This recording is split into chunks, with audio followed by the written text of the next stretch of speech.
जाधवांची कन्या भोसलेंची चूल शुभाची माता गाभी कोणती आज हिंदवी स्वराज्याची पताका अभिमानाने बोलते ऐका लक्ष देऊन मी जिजाऊ बोलते ऐका लक्ष देऊन मी जिजाऊ बोलते माझा जन्म सिंदखेडच्या जाधव घराण्यात 12 जानेवारी 1598 रोजी झाला.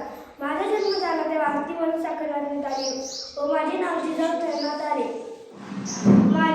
माझ्या वडिलांचे नाव लखू जिजाऊ असे होते व आईचे नाव महासबाई असे होते. माझा विवाह शहाजीराव भोसले यांच्याशी झाला. पुढे माझ्या पोताची शुभसारखे रत्न आले. अतिशय कठीण परिस्थितीतून आम्ही शुभाला घडविले, शुभाने स्वराज्य घडविले. वाघाची आई बनायला काहीच पण वाघिणीचीच लागते. वाघाची आई बनायला काहीच पण वाघिणीचीच लागते. अंगणातली तुळस, गोठ्यातली गाय व घरातली मायाच्या कुणी वाकडी न जाता दुधाची गाय केली जाणार नाही. जय जिजाऊ, जय शुभा. धन्यवाद.